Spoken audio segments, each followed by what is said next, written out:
Bien, hermano, Dios le bendiga en esta hermosa tarde noche. Damos, como siempre, gracias a Dios por su amor y su misericordia, porque Él es quien tiene todo el control sobre la situación, sean situaciones adversas o sean situaciones favorables. Él siempre tiene el control sobre todo. Damos más que gracias al Señor en este hermoso día. Como todos los sábados, estamos transmitiendo desde la casa porque el local donde nosotros nos reunimos, hay otra iglesia teniendo o desarrollando sus servicios cristianos. Quiero que me acompañen, hermano, a orar para así empezar este estudio bíblico, para que el Señor nos dé el conocimiento necesario, pero que sobre todo nos dé una disposición de corazón para poder recibir la enseñanza que el Señor tiene para nosotros en esta noche. Dios eterno y Dios de misericordia, gracias te doy en este momento.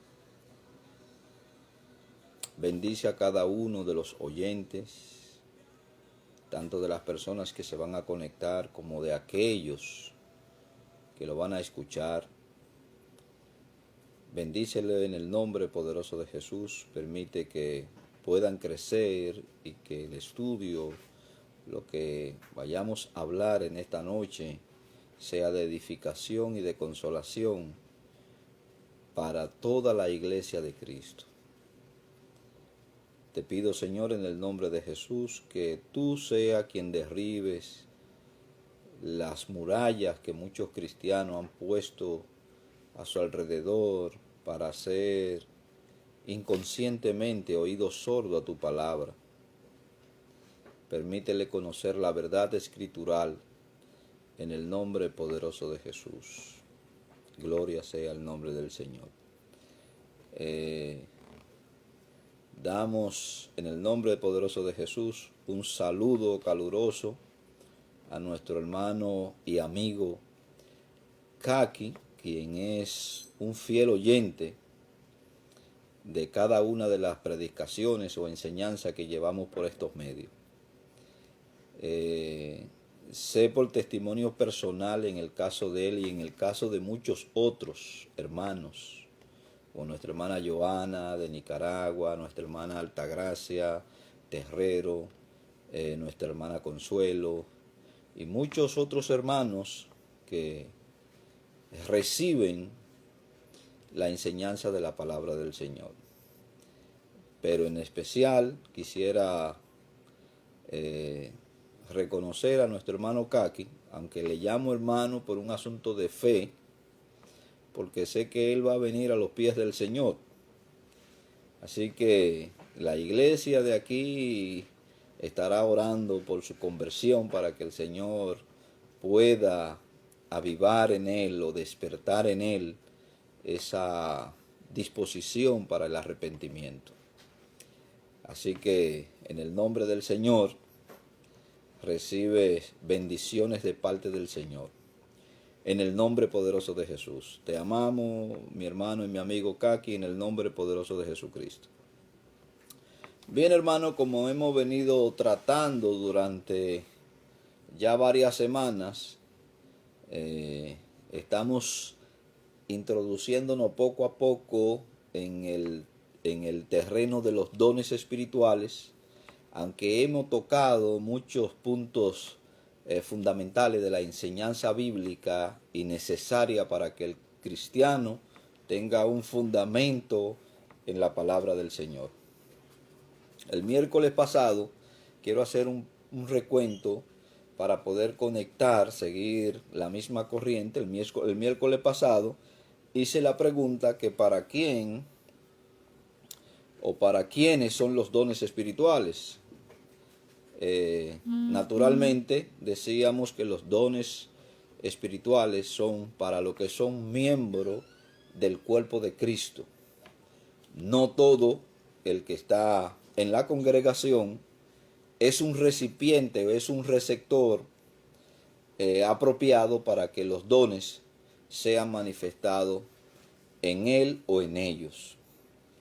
Lo que son, hermano, lavados y regenerados con la sangre de Cristo, se han arrepentido y convertido de corazón, han aceptado el llamado del Señor, son los que están en la condición necesaria para recibir en el momento de la salvación, los dones del Espíritu. Los dones o el don que mediante el Espíritu Santo nos son dados. Por definición, un don espiritual es una habilidad sobrenatural dada por Cristo al creyente por medio del Espíritu Santo en el momento de la salvación. Y yo quiero que se quede con esto, hermano, porque eso es lo que la Biblia reitera. Y nosotros lo vamos a comprobar mediante la verdad bíblica. Intentamos ser todo lo bíblico posible, porque es nuestro libro de fe y conducta. Creo fielmente que la palabra de Dios es absoluta en todo lo que tiene que ver en el terreno espiritual. No es un manual de salud, aunque nos enseña los aspectos de la alimentación. No es un manual de historia, aunque contiene historia. Pero sí reiteramos que es un manual con respecto y absoluto con respecto a todo lo que tiene que ver en el ámbito espiritual y en el desarrollo, planteamiento y ejecución del plan de Dios para salvación a todos los hombres.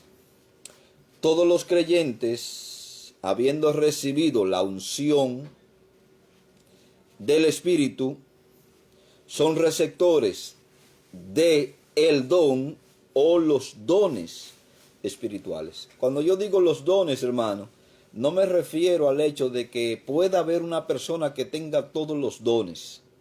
Me refiero que puede haber una persona que pueda tener uno o dos dones espirituales. Aunque en el siglo I, en el caso de los apóstoles, muchos de ellos tuvieron más de un don.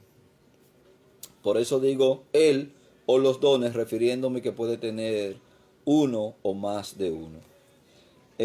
Cuando usted lee, por ejemplo, en 2 de Corintios, capítulo 1, versos 21 y 22, el apóstol Pablo, escribiéndole a la iglesia de los Corintios, dice, mis hermanos, que en el capítulo 2 de Corintios, capítulo 1, verso 21 y 22 dice, y el que nos confirma con vosotros en Cristo, y el que nos ungió es Dios, el cual también nos ha sellado y nos ha dado las arras del Espíritu en nuestros corazones. Esa palabra arras en griego es una garantía, es como un contrato de garantía de que todo lo que Dios ha dicho, Él lo va a cumplir. Dios ha sellado el contrato tanto de nuestra salvación como de nuestra redención. Y cuando usted va, por ejemplo, a Primera de Juan, en el capítulo 2, verso 20 y verso 27, usted se da cuenta que el apóstol Juan, hablándole a la iglesia universal, dice, vosotros tenéis la unción del Santo y conocéis todas las cosas. Cuando dice conocéis todas las cosas, se está refiriendo a los aspectos doctrinales, a la esencia de la encarnación de Dios en Cristo Jesús para poder rescatar al hombre. Y cuando usted va, por ejemplo, al verso 27, que es un verso mal interpretado, porque creo que, hermano, nosotros como expositores de la palabra de Dios debemos intentar hacerla una exégesis lo más correcta posible para poder interpretar la palabra de Dios. No creo, hermano, que una persona que tenga el celo de Dios y que quiera agradar a Dios en todo el sentido de la palabra, quiera voluntariamente ponerle su pensamiento a la palabra de Dios. Este texto muchas veces es mal interpretado por algunas personas que quieren ser más espirituales de la cuenta o quieren espiritualizarlo todo. Y a veces acentúan cosas que las escrituras no enseñan. El verso 27 dice, pero la unción que vosotros recibisteis de él permanece en vosotros, y no tenéis necesidad de que nadie os enseñe. Así como la unción misma os enseñará todas las cosas, y es verdadera y no es mentira, ninguna de ellas según ella os ha enseñado, permaneced en él. Según ella, según la unción, según la guianza del Espíritu, nos ha enseñado, nosotros debemos permanecer en esa verdad. Esa verdad a la que el Espíritu nos va a guiar, según Juan capítulo 14, que el Espíritu nos iba a guiar a toda verdad y a toda justicia, es lo que Juan está reiterando aquí. No es que la iglesia, hermano, no tiene necesidad de maestro, porque si aquí dijera que la iglesia no tiene necesidad de maestro, entonces habría una contradicción de término, tanto en lo que dice Primera de Corintios, capítulo 12, verso 8, donde nos dice que primero instituyó en la iglesia, o dio a la iglesia apóstoles, profetas y maestros. Y cuando usted va a Efesios, capítulo 4, desde el verso 11 en adelante, donde nos dicen los ministerios que Cristo dio a la iglesia, está incluido naturalmente el pastor, que se supone debe ser maestro, y el maestro, que puede interpretarse o bien como una forma conjunta, pastor y maestro, o puede interpretarse de una forma separada, pastor, con la capacidad de poder enseñar, y maestro independiente. Usted puede ser o bien un maestro sin el corazón de un pastor, y un pastor sin el corazón de un maestro. A lo que me refiero, hermano, cuando digo un pastor sin corazón de maestro, no es que el pastor no deba estar apto para enseñar. De ende, la Biblia reitera categóricamente que el pastor tiene que ser maestro y tiene que estar apto, capacitado, ser diestro para poder enseñar a la congregación en toda la verdad y toda la justicia. Lastimosamente, hoy nosotros en el cuerpo ministerial o en los distintos ministerios que tenemos en la iglesia, los pastores se han preocupado más por otras cosas que lo que las Sagradas Escrituras les reitera que tienen que hacer. La célebre palabra del apóstol Pedro en el capítulo 6, verso 4 y verso 5 del libro de los Hechos, donde después de haberse formado aquella discusión de los helenitas o de los griegos, de los judíos griegos, de que las viudas eran desatendidas, donde se forma aquellos, por primera vez aparecen los diáconos como parte de servicio a la iglesia, pero los apóstoles dicen esto, hermano, con la reiteración de que ellos iban a permanecer en la oración y la enseñanza. Ese es el ministerio, hermano, el ministerio del hombre de Dios. Es el ministerio del hombre de Dios, la oración y la enseñanza. Entonces creo fielmente que el pastor debe ser y tiene que ser maestro de la palabra de Dios. Que algunos o muchos no quieran pagar el precio de tener que dedicar 4, 5, 6 horas al estudio de la palabra de Dios, es un caso lamentable. También dice esto que su ministerio será un ministerio deficiente. Donde no hay enseñanza, la iglesia crece torcida, la iglesia crece desinformada, la iglesia crece malformada, porque no hay enseñanza de la palabra de Dios. Dios reitera que nosotros debemos enseñar constantemente la palabra de Dios. Y cuando da el mandato, por ejemplo, a Josué, le dice, usted puede leerlo en el capítulo 1 y se da cuenta que muchos de los mensajes que se han predicado con respecto a esfuerzo, a la valentía, siempre están situados ahí. Y una de las cosas que Dios llama al esfuerzo y a la valentía y reitera a Josué, esa palabra se repite más de 3 veces, la palabra esfuerzo en el capítulo 1 y la palabra valentía igual. Y Dios le dice a Josué, sé, esfuérzate y sé valiente, pero ¿en qué? ¿Para qué?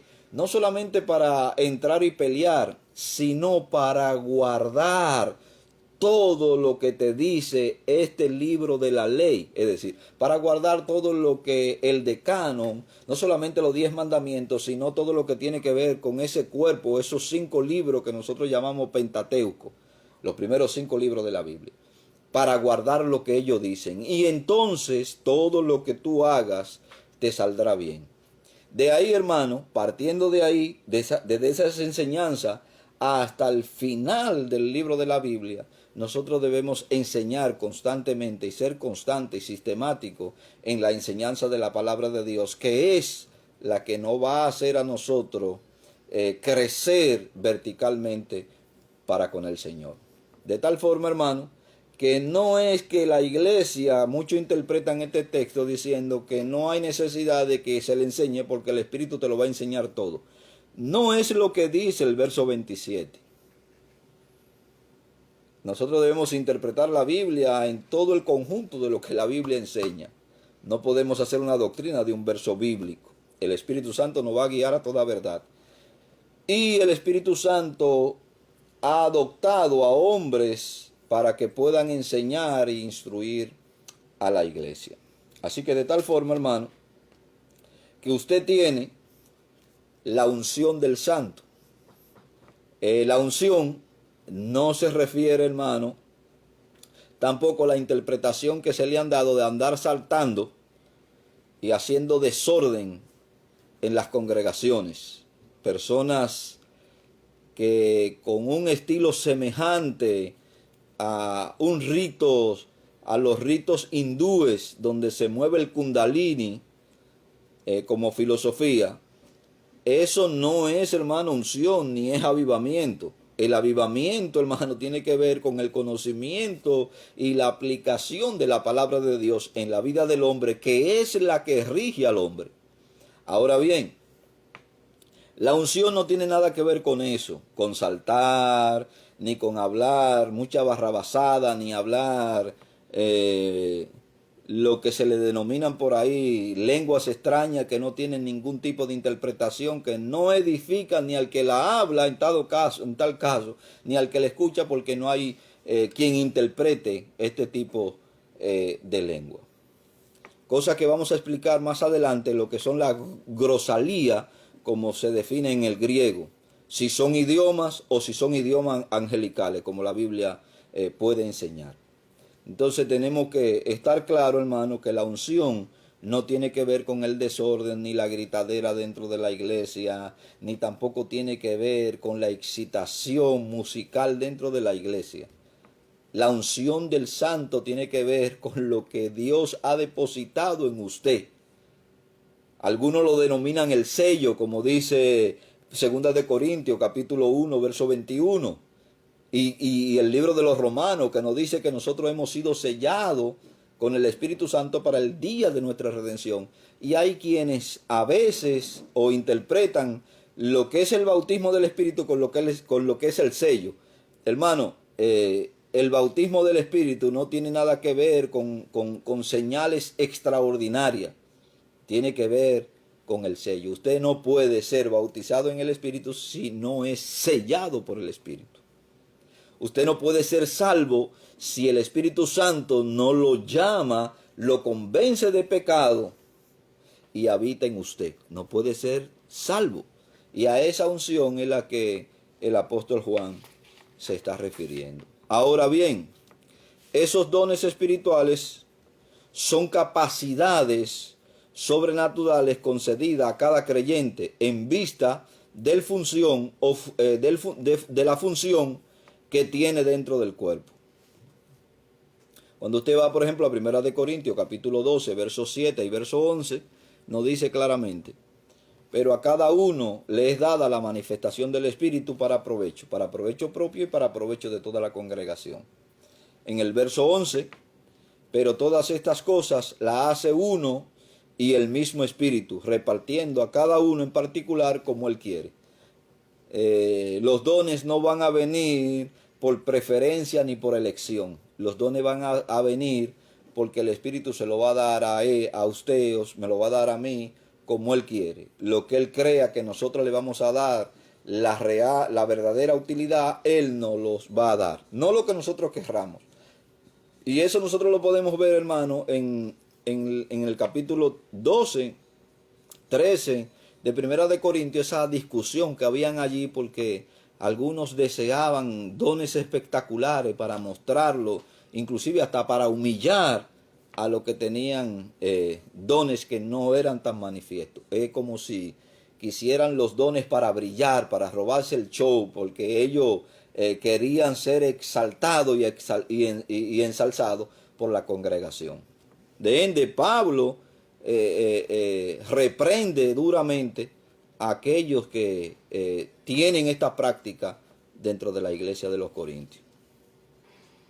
En otro sentido, también las personas, cada miembro del cuerpo de Cristo es un don dado a la iglesia. Quiere decir, hermano, como hemos venido tratando desde la interpretación y exposición del apóstol Pablo del Salmo 68, 18, Efesios 4, 8, donde dice que llevó cautivo a la cautividad y dio dones a los hombres. Esos dones que él dio fueron esos cautivos, y aquí aparecen en forma de personas. En 1 capítulo 12, verso 28, es donde el apóstol Pablo nos dice que él dio primeramente apóstoles, dio profetas y dio maestros a la iglesia.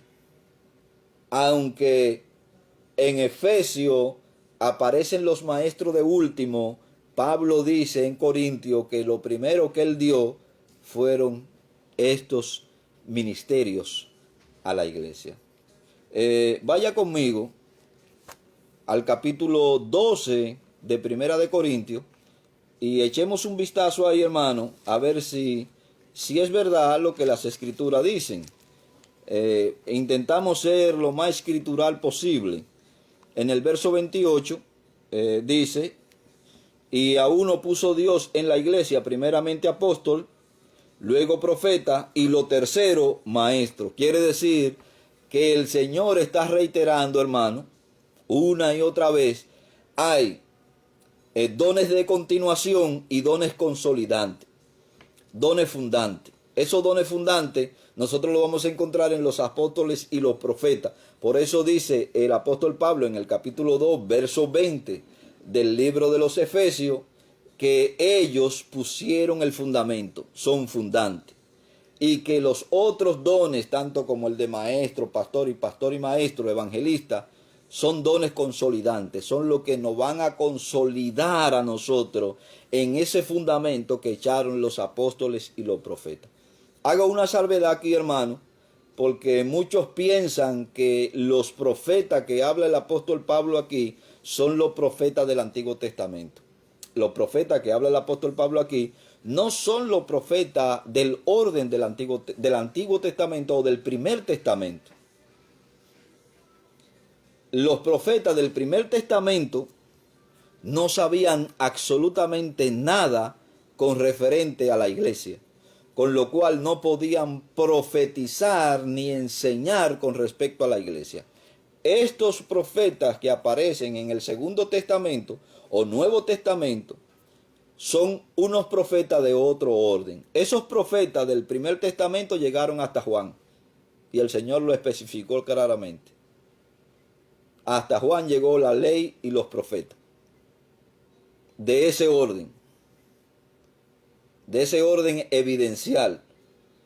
Estos profetas que aparecen en el Nuevo Testamento son profetas con unas capacidades para poder interpretar las escrituras existentes y poderlas explicar a la iglesia, porque tampoco tuvieron una función, con excepto de Agabo, oiga bien, con excepto de Agabo, tampoco tuvieron una función visionaria de ver lo que iba a ocurrir en el futuro, con excepción del apóstol Juan, que no es considerado un profeta, sino un apóstol. Entonces yo quiero que usted vaya haciendo la diferencia, que estos profetas que aparecen en el Segundo Testamento no tienen nada que ver con asuntos, sí recibieron visiones de parte del Señor, pero su mayor función tiene que ver con los aspectos interpretativos de las Escrituras. Con excepción de Agabo, que el Señor le mostró una hambre que iba a venir, que se cumplió, y también en el hecho de que tomó el cinto de Pablo y le dijo que así como él hacía este cinto, le iba a pasar al propietario del cinto. Con excepción de esas dos visiones, por así decirlo, futura de acontecimiento, no se menciona en el Segundo Testamento los profetas como parte evidencial de que veían visiones y todo ese contenido que nosotros encontramos en el Primer Testamento. Entonces, mis hermanos, en Efesios capítulo 4, verso 8, verso 11 y verso 12, el apóstol Pablo nos dice que en el verso 8, y quiero hacer una salvedad aquí, hermano, porque hay una confusión en el pueblo cristiano con lo que dice el verso 8 y el verso 11. Y le voy a explicar en qué. El verso 8 dice, por lo cual dice, subiendo a lo alto, llevó cautiva la cautividad y dio dones. Quédese con esa palabra. Y dio dones a los hombres. Quédese con esa palabra. Y en el verso 11 dice, y asimismo, la salvedad que quiero hacer, hermano, aquí es en la palabra constituyó. No es la mejor traducción, porque cuando usted constituye, usted pone por encima de, y al que usted constituye por encima de, quiere decir que los demás son servidores de ello. De ahí que hoy tenemos una corriente que nace los otros días, en el 2008, como lo llama Armando Aldulcín, de la apostulitis, que ya es una epidemia, hermano, más extendida que el mismo virus que tenemos. Todas las iglesias, todos los ministros, o la gran mayoría de aquellos que quieren enseñorearse de la iglesia, enseñorearse del cuerpo de Cristo, quieren un rango ministerial que le permita a ellos poder controlar y manipular a la iglesia. Tomando este texto como constituir, el Señor dio dones a los hombres y dio a los hombres como dones a la iglesia. O sea que la mejor interpretación no es constituyó, sino que dio dones. Y luego vamos a seguir explicando lo que significa la palabra didomi del griego, lo que significa toda esta palabra, que es la palabra que aparece aquí, constituyó. Entonces en el verso 12 dice, a fin, todos estos ministerios o dones que se dieron, a fin de perfeccionar a los santos para la obra del ministerio, para la edificación del cuerpo de Cristo. De tal forma que esas capacidades que el Señor dio por medio del Espíritu Santo a la iglesia, esas capacidades sobrenaturales, la dio con el fin y con el propósito de que sirvamos al cuerpo para poder perfeccionar a los santos para la obra que el Señor nos ha determinado. La palabra usada para denotar en cuanto a dones es doma, dones, o didomis, que se traduce entonces apóstoles, profetas, evangelistas, pastores y maestros en Efesios capítulo 4, verso 11. Didomi tiene estos significados. Es conceder, el Señor concedió hombres como dones para perfeccionar a los santos. El Señor confió, es confiar, confió esos dones a esos hombres para poder dirigir a los santos. Construir, por eso el apóstol Pablo habla en el capítulo 2, verso 20, de que ellos echaron el cimiento, porque fueron los que construyeron, por así decirlo, ese fundamento, fueron los que echaron ese fundamento sobre Cristo, por así decirlo, o desarrollaron ese fundamento en Cristo para que nosotros sigamos pausadamente lo que ellos han hecho. También se traduce dar, dejar, entregar, infundir, ofrecer, permitir, poner, prestar, procurar, producir, repartir y tener. De tal forma, hermano, que no es la mejor traducción la palabra constituyó que aparece aquí, porque aquí aparece esa palabra constituir, es como de señorío. Entonces el Señor no ha puesto a ningún señor en la iglesia para que se enseñoree de la iglesia. El Señor ha dado sirvientes para que sirvan a la iglesia. Es decir, que todos los que tienen dones, que hoy están pretendiendo ser la figura céntrica de la predicación del Evangelio, o pretenden ser las personas llamativas, están totalmente equivocados. Fueron dados a la iglesia, hermano, con la actitud de que podamos servir.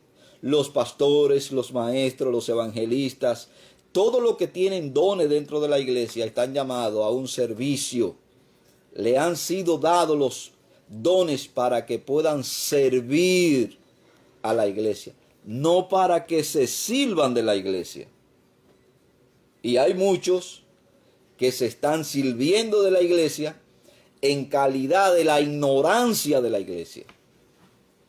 Esa es la importancia de los maestros en las congregaciones, que nos puedan enseñar claramente el contenido de la palabra de Dios, para que nosotros no podamos ser engañados, ni ser burlados, ni la fe de Cristo pueda ser blasfemada por un sinnúmero de personas que están manipulando por la ignorancia, hermano, nuestra. Están manipulando la iglesia y dirigiendo a multitudes a confusión por la ignorancia nuestra. Ese texto muchas veces que se cita de Oseas, donde dice: mi pueblo careció por falta de conocimiento. El reclamo no es al pueblo, el reclamo es a los sacerdotes, porque ellos eran los encargados de enseñar al pueblo. El pueblo se descarrió porque los sacerdotes no prestaron la debida atención para poder enseñar los mandamientos de Dios y que el pueblo pueda permanecer dentro de esos mandamientos. El reclamo de Dios no es al pueblo. El pueblo va a tener su consecuencia por haberse descarriado de los caminos del Señor. Pero más consecuencias van a tener los sacerdotes por no haber enseñado lo que la palabra de Dios enseña. Yo quisiera citar, hermano, ahora que hablo de esto, citar un texto que aparece en el libro de Jeremías, que posiblemente la semana que viene yo lo voy a explicar más detalladamente, palabra por palabra, pero quisiera citar ese texto que está en Jeremías, capítulo 4, verso 22, porque se ajusta, hermano, al contexto en el que nosotros estamos viviendo hoy. El Señor a nosotros nos llama al conocimiento y a la práctica de su verdad, su verdad. Y desde muchos púlpitos no se está predicando la verdad. Se están predicando verdades ajenas a la voluntad de Dios, con lo cual se está ofreciendo fuego extraño desde muchos púlpitos. Mire lo que dice el Señor, hermano, llamándole la atención por medio de Jeremías al pueblo.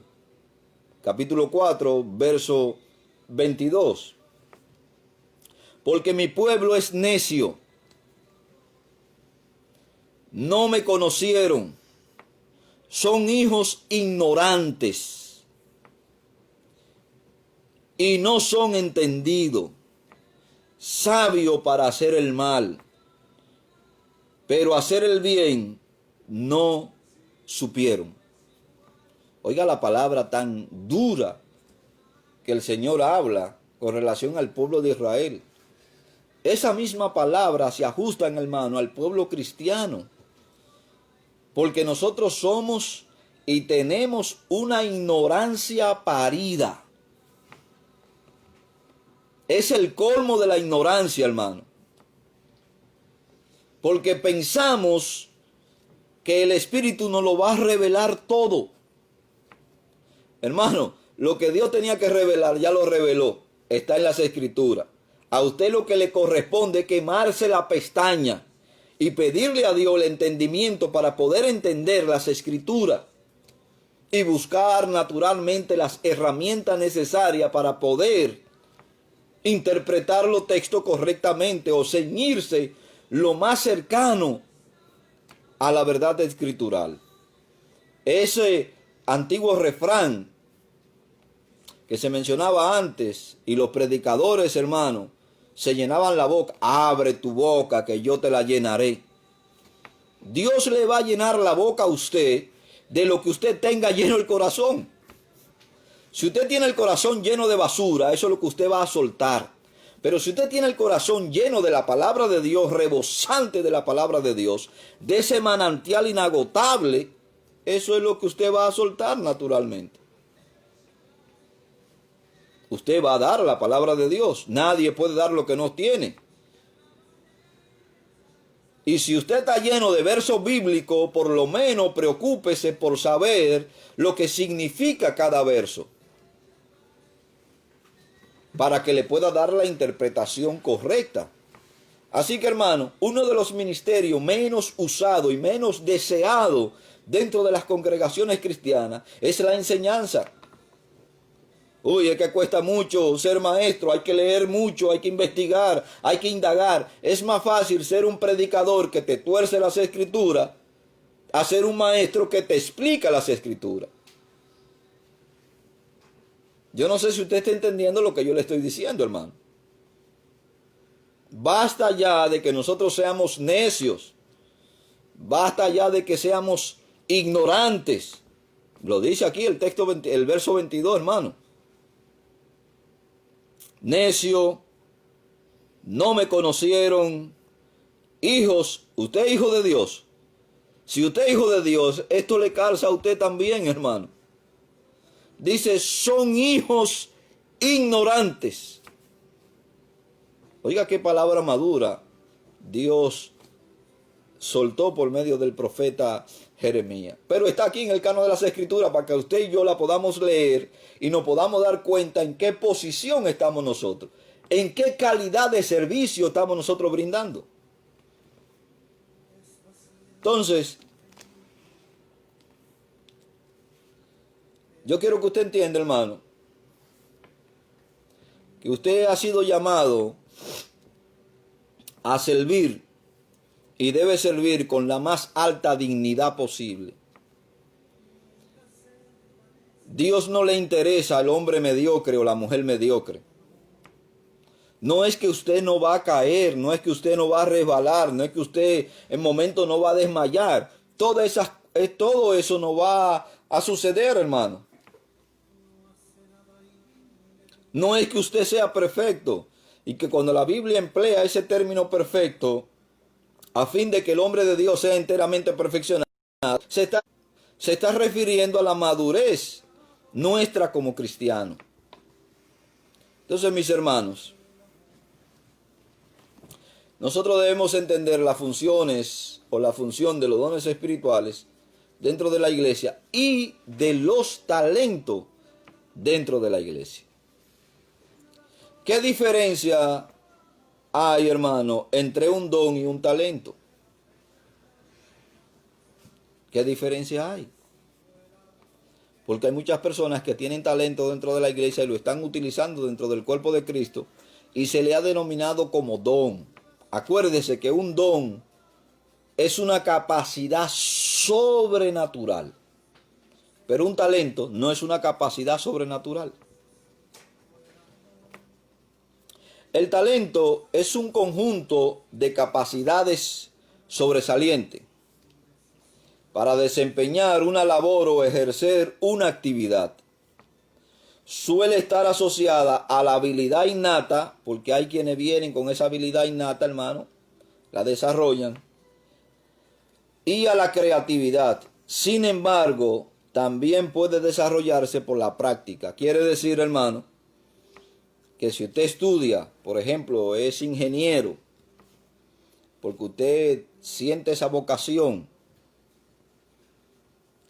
y tiene la facultad de desarrollarse más que los otros compañeros suyos que están estudiando junto con usted, usted tiene un talento innato que se va a perfeccionar con la práctica o con la enseñanza de lo que usted está haciendo. Eso es un talento. Y el talento y el don pueden fusionarse y trabajar, hermano, en conjunto para fortalecer el cuerpo de Cristo. No son inseparables. No son inseparables. Todo lo contrario, tienen las cualidades de poderse unir y trabajar en pro de lo que el Señor nos pide. El don tiene una acción sobrenatural y extraordinario. No es algo que se aprende en la práctica. Los dones, hermanos, no se aprenden en la práctica. Yo voy a sanar. Yo voy a hacer, quiero servir y voy a tener. Eso no se aprende con la práctica, es algo que es dado. Y cuando le es dado, usted ejerce eso que le ha sido dado con una motivación especial. Porque usted ha sido revestido con algo sobrenatural para operar en lo sobrenatural con el don que se le ha dado. Ni se gana con la simpatía y la aceptación ministerial. Los pastores, ministros, o como se le pueda llamar, no tienen la capacidad de dar los dones. Si bien es cierto, Pablo confirmó el don de Timoteo mediante la imposición de mano, los apóstoles tenían esa asignación especial.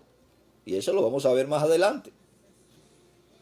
Porque las lenguas que se manifestaron en el libro de los Hechos, hermano, se manifestaron y la mayoría de las sanidades se manifestaron en presencia de los apóstoles, no en la presencia de todos los cristianos.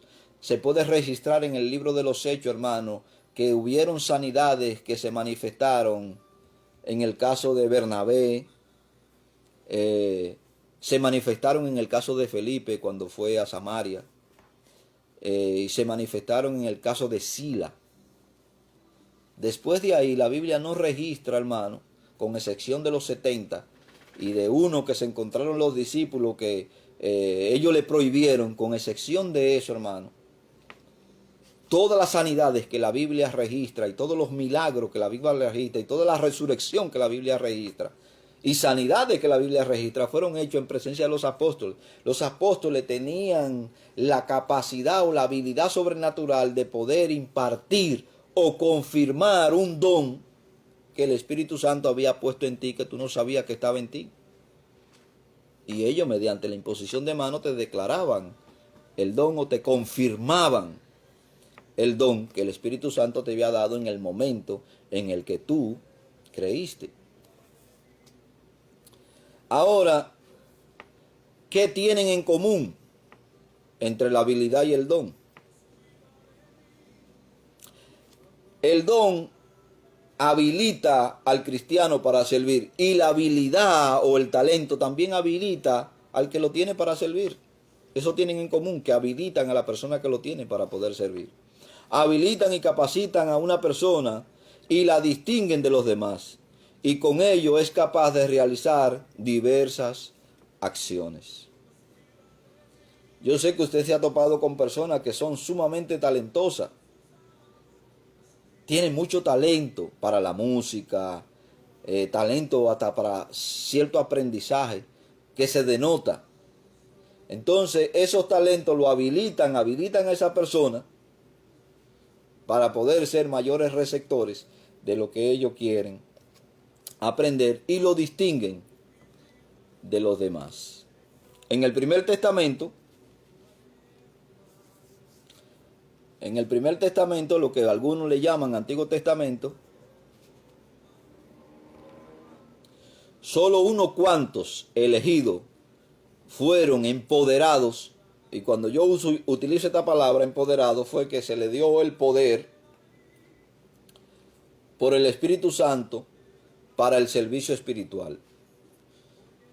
No todo lo del pueblo de Israel recibieron el don del Espíritu Santo. Solo unos cuantos eran empoderados, o se les daba el poder para poder ejercer un servicio mediante el Espíritu Santo.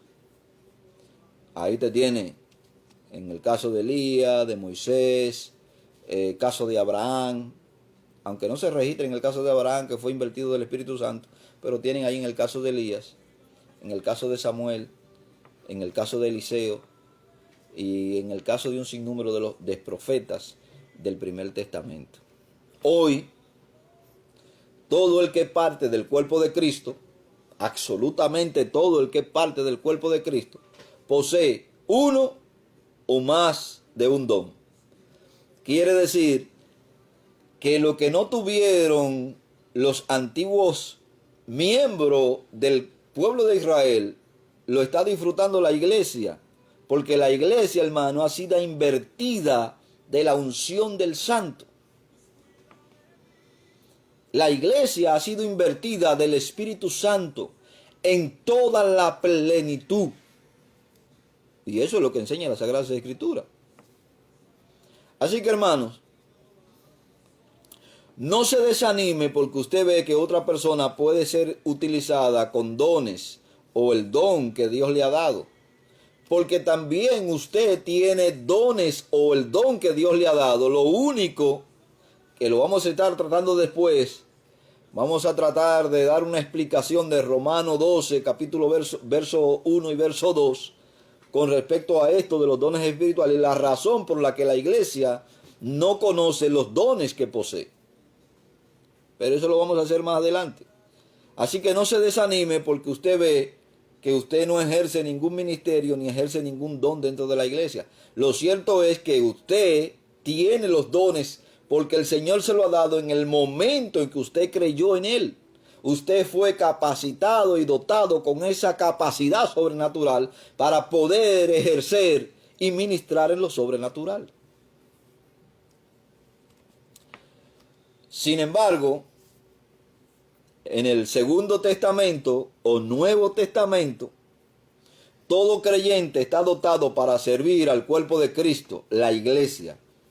Las siguientes observaciones que voy a hacer constituyen algunas de las descripciones y conclusiones más importantes de la revelación de Dios respecto a los dones espirituales. Esta declaración que voy a hacer ahora, o que voy a empezar, aunque no la voy a terminar, porque son 10 declaraciones, me he equivocado, son 13 declaraciones que la palabra de Dios habla y que la vamos a estar tocando una por una para nosotros poderla entender. Voy a empezar, hermano, con estas declaraciones en el tiempo que me queda. Número 1, la salvación, como he dicho en otra ocasión, es un don.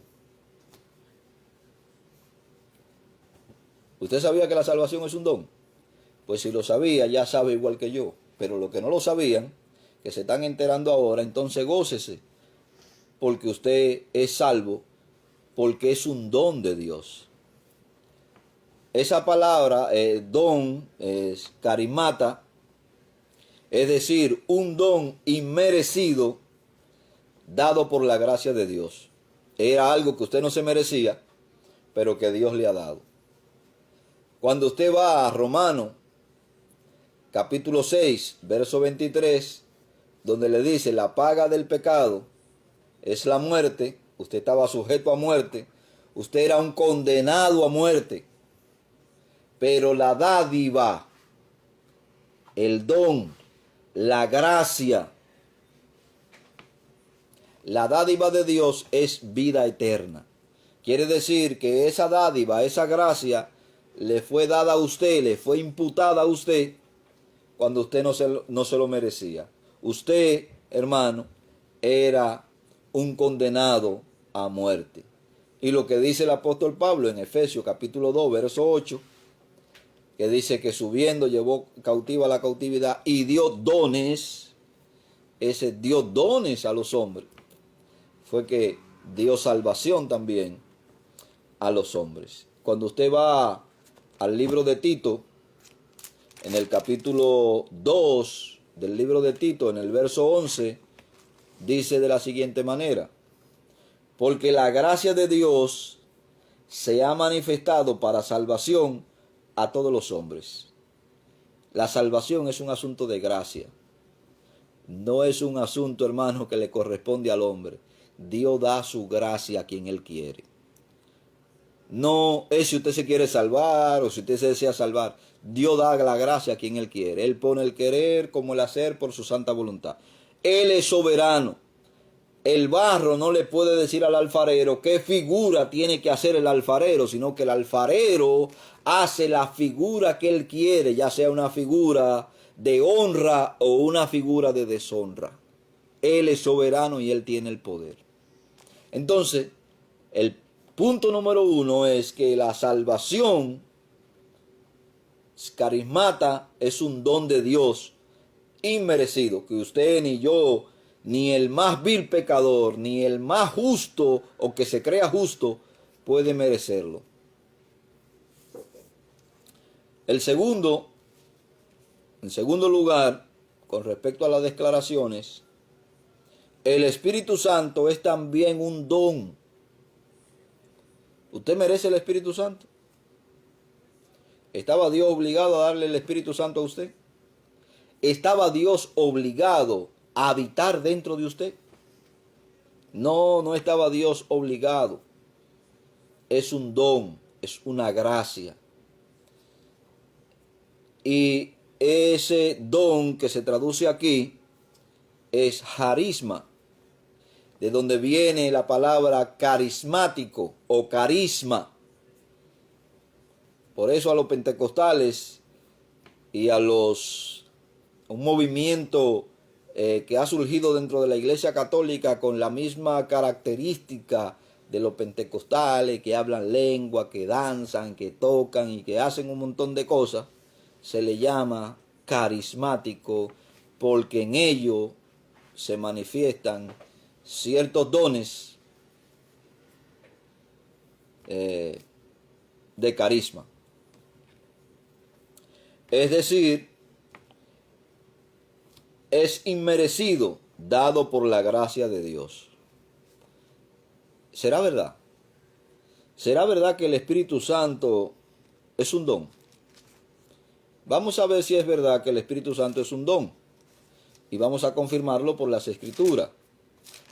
Recuerde que yo le dije que vamos a intentar ser lo mayor escritural posible.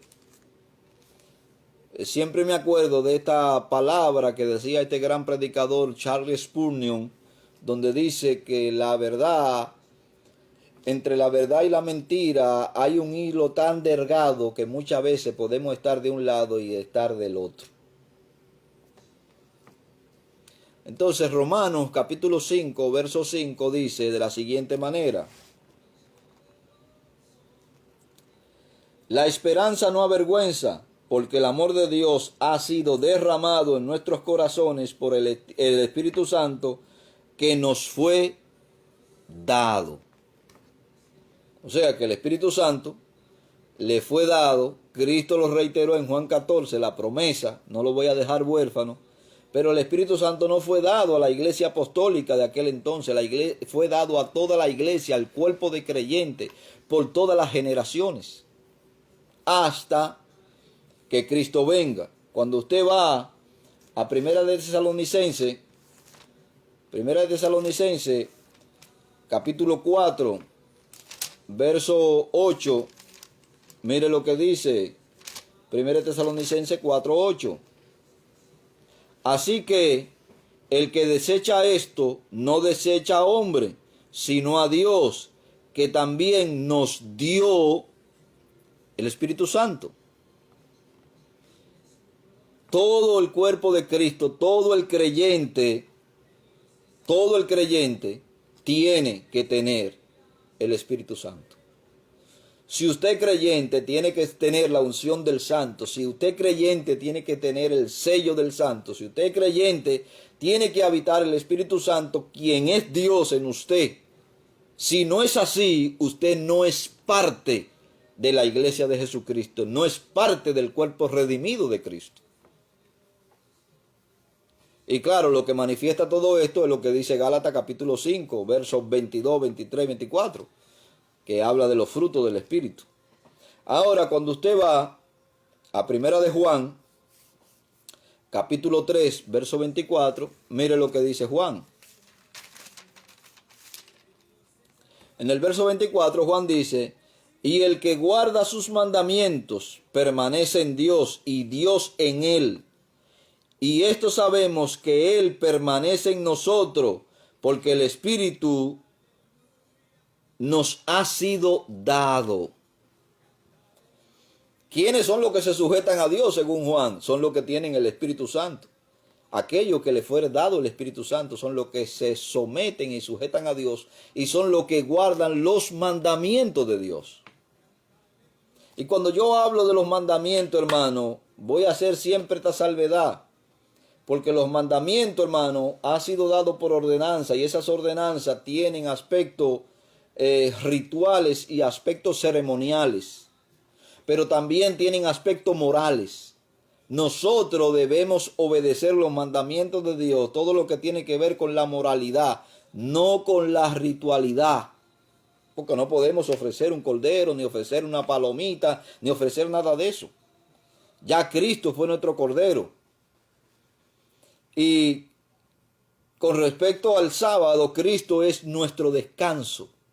El sábado es el simbolismo de Cristo, porque Él es nuestro descanso, según lo que dice el autor de los Hebreos. Él es nuestro reposo. Entonces sí debemos obedecer las leyes morales de Dios. Y para obedecer esas leyes morales de Dios, tiene que habitar en nosotros el Espíritu Santo, que es el que nos va a guiar a la verdad de Dios y a despejarnos, por así decirlo, darnos la fuerza para que nosotros podamos vencer el pecado. Sin el Espíritu Santo usted no puede vencer el pecado. Si usted va al capítulo 4, verso 13 de Juan, dice, en esto conocemos que permanecemos en Él y Él en nosotros, en que nos ha dado el Espíritu Santo. Primera de Juan, capítulo 4, verso 13. Y en Hechos, un texto muy conocido en Hechos capítulo 2, vaya conmigo a Hechos capítulo 2, verso 38. Mire lo que dice Lucas. El escritor, el historiador Lucas,